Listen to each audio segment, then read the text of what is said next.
leadership is about seeing an issue or a problem that you want to address, figuring out sort of who's at the center of that issue or problem, and then figuring out how to empower them with the tools and the connections and the strategies that they need to try to like solve the broader systemic problem.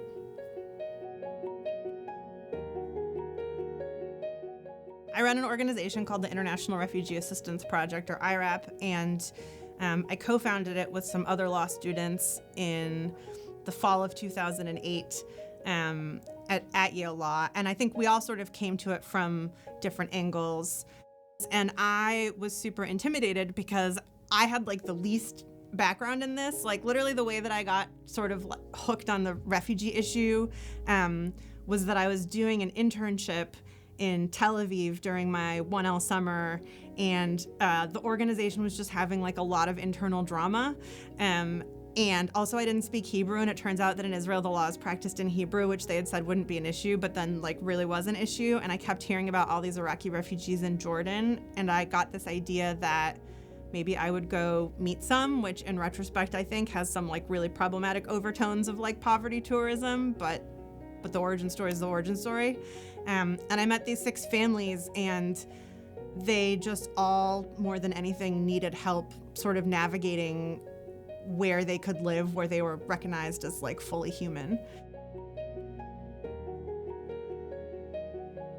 What was it like to start a nonprofit my 2 year of law school, and would I recommend it? It was amazing, and I would not recommend it. That doesn't mean you shouldn't do it. That means that like I had a hard time with it, I think, and I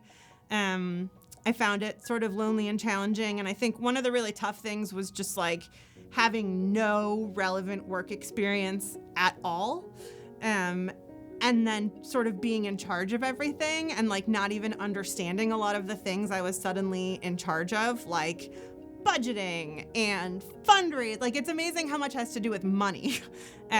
when you run anything, it turns out, not just like a nonprofit. And I think I would have really benefited from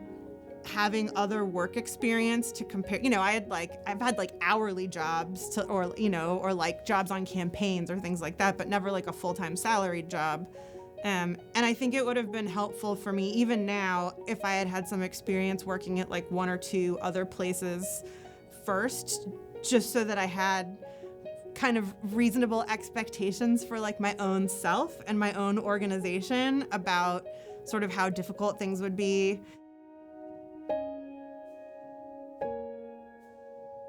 The biggest thing I learned at the law school maybe was to believe in myself, and to believe that even in trying to address an issue that felt really institutionalized or intractable, or felt like I didn't know anything about it because I had no expertise, realizing that kind of that I did have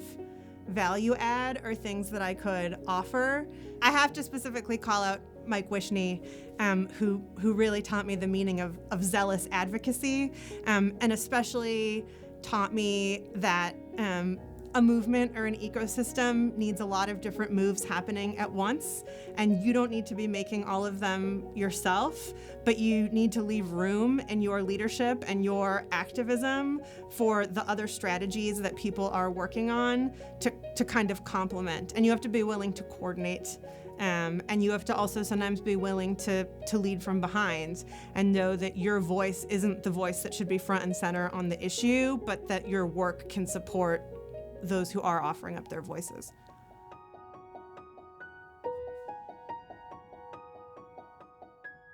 One of the biggest obstacles to being a leader, I think if you're a thoughtful leader at any rate, which I would put as a big asterisk, is self-doubt.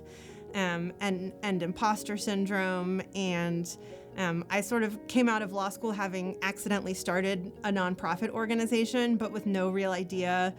not only how to lead a nonprofit organization, but how to do anything, because it was like my first salaried job, and I was really lucky because sort of coming from the law school, I had this incredible network of mentors that I could call on to help me figuring out how to do things. But it's lonely. Like the first year I was doing my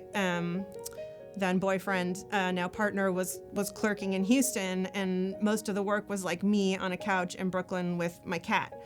and trying to take on this big thing and feeling like I both didn't really know how to do it and had some responsibility because I had we had taken on cases and we owed things to people who were like relying on us, and I haven't really found that it gets less lonely. I think there are sort of strategies that you can pursue. Like I think being friends with other people in comparable positions so that you realize that the thing that's like happening at your organization that feels like it's totally your fault and terrible actually is happening at all organizations.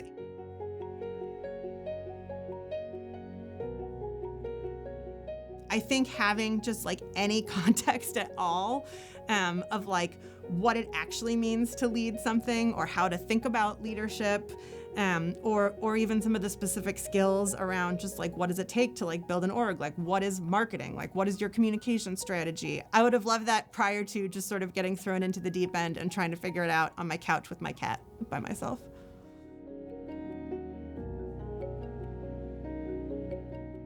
I'd have different things to say to my first semester self and my second semester self. What I would tell my first semester self is just because they're talking a lot doesn't mean they're smarter than you.